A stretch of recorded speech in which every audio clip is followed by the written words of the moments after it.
means ये granite का use staircase में है तो you have to use in staircase only. You don't have to go on floor.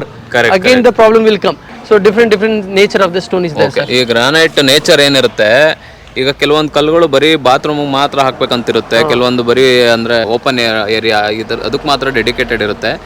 ಅದು ಬಿಟ್ಟು ಬೇರೆ ಕಡೆ ಹಾಕಿದ್ರೆ ಅದು ಅಷ್ಟು ಸೂಟೇಬಲ್ ಇರಲ್ಲ. ಅದಕ್ಕೋಸ್ಕರ ನಿಮಗೆ ನಾಲೆಡ್ಜ್ ಅನ್ನೋದು ತುಂಬ ಇಂಪಾರ್ಟೆಂಟ್. ಈಗ ಯಾವುದೋ ಕಡಿಮೆ ರೇಟ್ಗಿದೆ ತೊಗೊಂಡೋಗ್ಬಿಟ್ಟು ಕಿಚನಲ್ಲಿ ಹಾಕ್ಕೊಳ್ತೀನಿ ಅಂದರೆ ಅದಾಗೋದಿಲ್ಲ. ನೋಡಿ ಸರ್, ಇದು ಒಡಿಶಾ ಸ್ಟೋನ್ ಬರುತ್ತೆ ಸರ್. ಅಗೇನ್ ವೈಟ್ ಗ್ರಾನೈಟ್ ಗೆ ಸ್ವಲ್ಪ ಪ್ರಾಬ್ಲಮ್ ಬರುತ್ತೆ, ನೀರ್ ಅಬ್ಸರ್ವೇಷನ್ ಆಗುತ್ತೆ, ರಸ್ಟ್ ಬರುತ್ತೆ, ಇದು ಪ್ರಾಬ್ಲಮ್ ಇದೆ. So we are telling to all customers first we are giving hint sir ಸ್ವಲ್ಪ ಪ್ರಾಬ್ಲಮ್ ಬರುತ್ತೆ, then your wish you can take it. ಅದೊಂದು ಒಳ್ಳೆ ವಿಚಾರ ಏನಂದ್ರೆ ಈಗ ತುಂಬಾ ಏನು ಪ್ರಾಬ್ಲಮ್ ಇಲ್ಲ ಅಂತ ಹೇಳಿ ಕಳ್ಸಲ್ಲ ಇವರು, ಮುಂಚೆನೆ ಹೇಳ್ತಿದ್ದಾರೆ ಅದರಲ್ಲಿ ಪ್ರಾಬ್ಲಮ್ ಬರುತ್ತೆ ಸ್ವಲ್ಪನಾದ್ರೂ ಅಂತ, ಆಮೇಲೆ ರಾಂಗ್ ಎಕ್ಸ್ಪೆಕ್ಟೇಷನ್ ಇರಬಾರ್ದು ಅಂತ. ಇದು ವೈಟ್ ಗ್ರಾನೈಟ್, ಇದು ಸ್ವಲ್ಪ ಡಾರ್ಕ್ ಗ್ರಾನೈಟ್.